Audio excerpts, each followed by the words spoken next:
Assalamualaikum warahmatullahi wabarakatuh. Kami dari kelompok 5 yang beranggotakan 1. Cacaria Dini Rahmadita, 2. Diah Kurnia Putri, 3. Frisa Talia Ningrum, 4. Ulfah Nurlaili Ambarno akan mempresentasikan hasil diskusi kami mengenai fisiologi kehamilan, kelahiran, dan nifas. A. Kehamilan. Fisiologi kehamilan merupakan seluruh proses fungsi tubuh pemeliharaan janin dalam kandungan yang disebabkan pembuatan sel telur oleh sperma. Kehamilan berlangsung selama 40 minggu, serta terjadi perubahan fisik dan hormon yang sangat berubah drastis.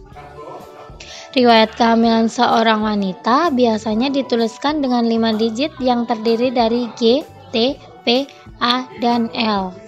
Selanjutnya akan dijelaskan G, T, P, A, dan L sebagai berikut. 1. G atau graviditas adalah jumlah kehamilan seorang wanita. 2. T atau term adalah jumlah kehamilan yang cukup bulan. 3. P atau partem atau prematur adalah kehamilan partem atau prematur. 4. A atau abortus adalah jumlah abortus spontan maupun efektif. Dan yang kelima, L atau living adalah jumlah anak yang saat ini hidup. Selanjutnya ada proses kehamilan. Adapun proses kehamilan sebagai berikut. 1. Pertumbuhan dan perkembangan zigot. Proses kehamilan diawali dengan konsepsi yang terjadi di ampula tuba. Setelah kurang lebih 30 jam pasca konsepsi, zigot akan mengalami perubahan menjadi 2 sel. Seiring berjalannya menuju ke uterus, sel terus membelah menjadi 4 sel, kemudian 6 sel, 8 sel, dan sampai 16 sel hingga menyerupai buah murbei yang disebut dengan morula. Zigot yang sedang membelah mengapung di dalam saluran telur selama 1 minggu. Tubuh dari tahap morula yang padat menjadi blastokista yang memiliki 32-64 sel. Blastokista mengandung 2 jenis sel embrionik yang telah berdiferensiasi, yaitu trofectoderm dan massa sel dalam. Sel trofectoderm nantinya akan membentuk plasenta dan massa sel dalam akan membentuk janin dan membran janin. Pada tahap blastokista inilah hasil konsepsi akan masuk dan nidasi atau menempel ke dalam uterus. 2. Pertumbuhan dan perkembangan embrio. Pertumbuhan dan perkembangan embrio dibagi menjadi 6 tahapan yang akan diuraikan sebagai berikut. A. Embrio usia 4 minggu. Pertumbuhan dan perkembangan embrio dari diskus embrionik akan muncul bagian tubuh pertama yang kemudian akan menjadi tulang belakang, otak, dan saraf tulang belakang. Pada usia ini juga mulai terbentuk jantung, sirkulasi darah, dan saluran pencernaan. B. Embrio usia 8 minggu. Jantung mulai memompa darah, anggota badan terbentuk dengan baik, tulang dan otot yang kecil terbentuk di bawah kulit. C. Embrio usia 12 minggu. Embrio menjadi janin, denyut jantung yang terlihat dengan ultrasonografi. Gerakan pertama dimulai selama minggu ke-12. Jenis kelamin mulai dapat diketahui. D. Jenis usia 16 minggu. Semua organ sudah terbentuk lengkap. E. Janin usia 24 minggu, kerangka berkembang dengan cepat karena sel pembentukan tulang meningkat aktivitasnya. F. Jenis usia 38 minggu, bayi sudah siap dilahirkan. Adapun fungsi dari plasenta yaitu pertukaran gas, transport nutrisi, ekskresi zat-zat sampah, produksi hormon, dan proteksi. Fungsi tali pusat sebagai penghubung plasenta dan janin. Tali pusat memiliki dua pembuluh darah, yaitu pembuluh darah arteri dan pembuluh darah vena. Selaput amnion atau selaput ketuban adalah selaput yang menutupi janin atau membungkus janin selama dalam kandungan. Cairan amnion berasal dari beberapa sumber, 500 sampai 1000 cc. Semakin besar kehamilan akan semakin banyak. Setelah 20 minggu. Saat usia kehamilan sudah matang, cairan amnion akan berkurang sampai saat mau persalinan. Akan terjadi pecah ketuban. Cairan ketuban akan keluar dan itu menjadi salah satu tanda terjadinya persalinan. Menurut usia kehamilan, periode usia kehamilan dibagi menjadi 3, yaitu A. Trimester pertama adalah periode usia kehamilan 1-13 minggu. B. Trimester kedua adalah periode usia kehamilan 14-26 minggu. Dan C. Trimester ketiga adalah periode usia kehamilan 27-38 atau 40 minggu. Berikut adalah beberapa cara untuk menentukan usia kehamilan. A. Pemeriksaan USG atau ultrasonografi. B. Perhitungan berdasarkan tanggal hari pertama haid terakhir atau HPHT sampai dengan tanggal saat ini. C. Perhitungan berdasarkan mulainya gerakan janin atau whisk scanning. Gerakan janin pertama kali menunjukkan kehamilan berusia 5 bulan. D. Perhitungan berdasarkan pertumbuhan uterusus atau tinggi fundus uteri atau TFU dengan ketentuan sebagai berikut. 1. Posisi TFU pada 2 sampai dengan 3 jari di atas semifis pubis, maka usia kehamilan 12 minggu. 2. Posisi TFU pada pertengahan antara semifis pubis dengan pusat, maka usia kehamilan 16 minggu.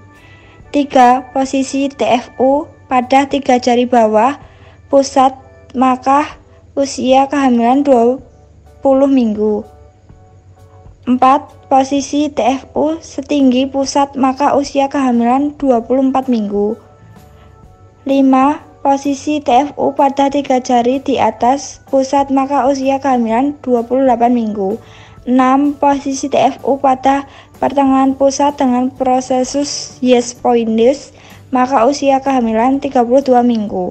7. Posisi TFU 3 jari di bawah prosesus Yes-Podius atau sampai Arcus Costarum, maka usia kehamilan 36 minggu.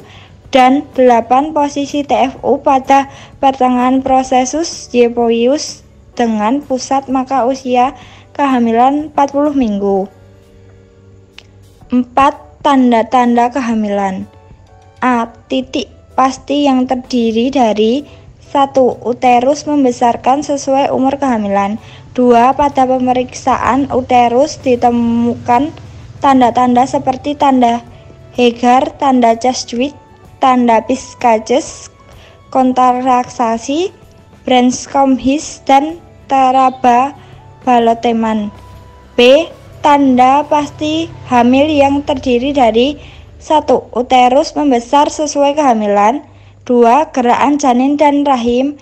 3. Terdengar denyut jantung janin. Diagnosis kehamilan. Secara umum, diagnosis kehamilan bisa dilihat dengan cara 1. Anamnesa bertanda wawancara. Dihasilkan dari ucapan pasien atau keluarga pasien. A. Amenorrhea adalah seseorang yang tidak menstruasi atau terlambat menstruasi. B. Terjadi mual-mual tetapi tidak menjadi tanda pasti, karena orang yang memiliki gangguan hormonal juga bisa terjadi mual-mual. Orang yang memiliki gastritis mah juga bisa mual muntah. Tetapi ini juga bisa terjadi pada kehamilan. C. Mastodynia. D. Wasting. E. Frekuensi kencing meningkat. F. Konstipasi, kesulitan buang air besar. Suhu badan meningkat. 2. Pemeriksaan fisik dihasilkan karena melakukan pemeriksaan kepada pasien. A. Penambahan berat badan dikarenakan embrio, cairan ketuban, plasenta yang mulai berkembang. B. Pigmentasi, hiperpigmentasi bisa terjadi di wajah, di pipi muncul hitam-hitam, di puting yang polanya hitam menjadi lebih hitam, dan juga di perut. C. Perubahan payudara semakin membesar, kencang, kadang-kadang disertai rasa nyeri. D. Pembesaran abdomen karena ada perkembangan janin di dalam uterus yang nantinya akan membesar. E. Perubahan genetial. F. Kontraksi uterus. G. Balaven. Apabila seorang diketahui hamil, maka yang pertama perlu dilakukan 1. Palpasi, pemeriksaan bagian perut terhadap balloons atau lettingan. 2. Pemeriksaan laboratorium, tes HCG meningkat. 3. Denyut jantung janin, ada beberapa cara.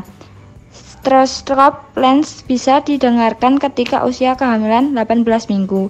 Kalau menggunakan Doppler usia 12 minggu sudah bisa didengarkan. Ultrasound USG dilakukan USG sekitar 6-7 minggu sudah terlihat jantung yang mengembang bergerak. SHG bisa diketahui bahwa ada denyut jantung bayi. 4. Ronspy dilakukan pada usia 12-14 minggu, tetapi jika bisa dihindari karena bisa menyebabkan efek tragonis terjadi berhubungan struktur karena janin masih membentuk otak bodi karena adanya sinar akan merubah sel sel tubuh mengakibatkan terjadi kecacatan pada otak. Usia kehamilan durasi 280 hari atau 40 minggu. 1. Usia kehamilan 37-41, kehamilan anterim. 2. 28-36, kehamilan prens atau hamil prematur. 3. 42 minggu lebih, kehamilan prostat. 4. Apabila terjadi peluruhan janinnya keluar kurang dari 28 minggu disebut periode portus karena kurang dari 28 minggu janin belum bisa hidup mandiri di luar kandungan. 5. Pemeriksaan kehamilan. Pemeriksaan kehamilan sendiri ada 4 cara, yaitu 1. Pemeriksaan Lepot 1 untuk mengukur tinggi fundus uteri dan menentukan bagian apa saja dari janin yang berada di fundus uteri. 2. Pemeriksaan Lepot 2 untuk menentukan batas samping rahim kanan dan kiri, letak punggung janin, dan letak bagian-bagian kecil janin. 3. Pemeriksaan Lepot 3 untuk menentukan bagian terbawah janin dan apakah bagian tersebut sudah masuk pintu atas panggul atau belum. 4. Pemeriksaan Lepot 4 untuk menentukan seberapa banyak bagian bawah janin masuk pintu atas panggul. Selanjutnya, perubahan fisiologi ibu hamil. 1. Tekanan darah menurun pada trimester 1. 2. Faktor pembekuan denyut jantung meningkat kurang lebih 10-15 kali per menit karena kerja jantung lebih berat untuk mengalirkan darah bukan hanya ke ibu tetapi juga kepada janin. 3. Volume darah meningkat 48-58%. 4. Cardiac output meningkat. 5. Darah meningkat. 6. Konsumsi O2 meningkat. 7. Motilitas usus menurun sehingga terjadi kesulitan buang air. Dan yang terakhir, produksi asam lambung meningkat. B. Kelahiran. Kelahiran atau persalinan adalah suatu proses di mana janin, plasenta, dan selaput ketuban keluar dari uterus ibu.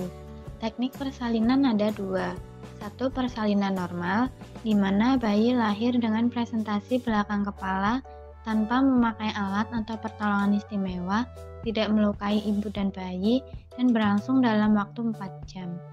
2. Persalinan abnormal, Bayi lahir per vaginam dengan bantuan ekstraksi tunam, ekstraksi vakum, atau sesio cesaria.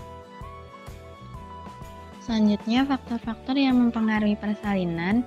1. Jalan lahir disebut juga dengan passage, meliputi lingkar panggul, dasar panggul, dan introitus vagina.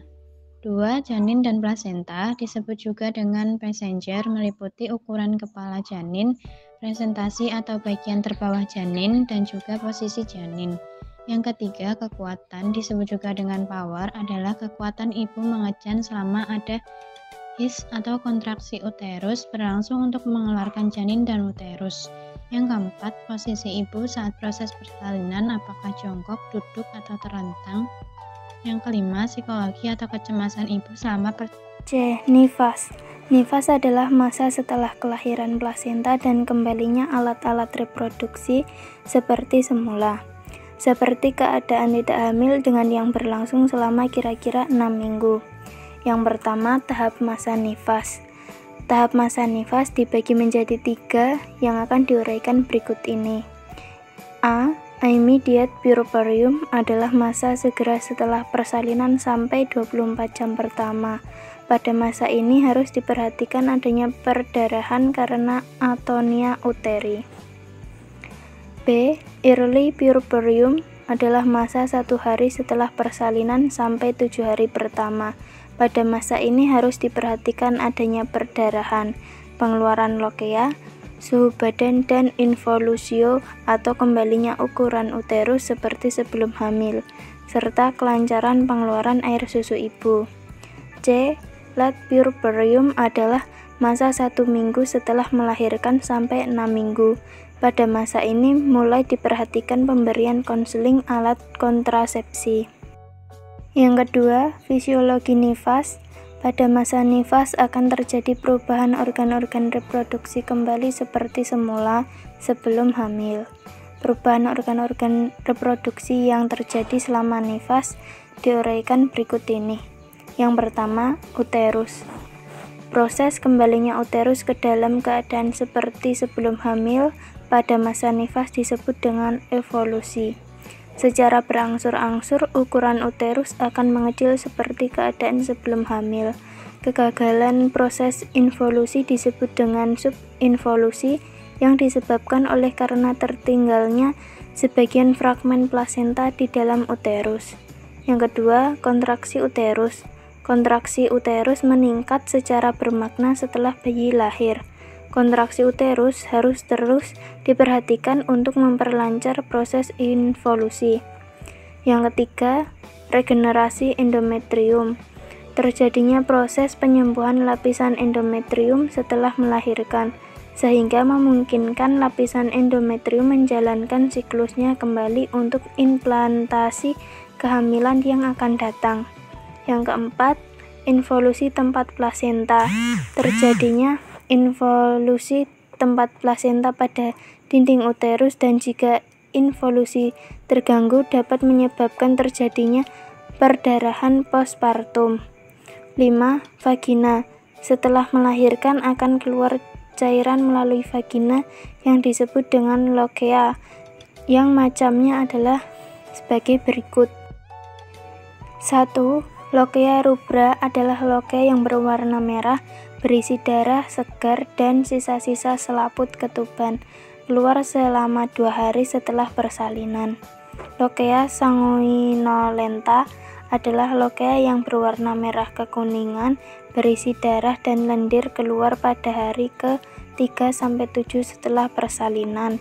Yang ketiga, lokea serosa adalah lokea yang berwarna kuning, cairan sudah tidak berisi darah lagi, keluar pada hari ke-7-14 setelah persalinan. Dan lokea alba adalah lokea yang berwarna putih dan keluar setelah 2 minggu persalinan. Lalu yang keenam, mamae. Produksi air susu ibu sudah dimulai sejak masa kehamilan, sehingga pada masa nifas seorang ibu sudah siap menyusui bayinya. Yang ketiga, fisiologi laktasi.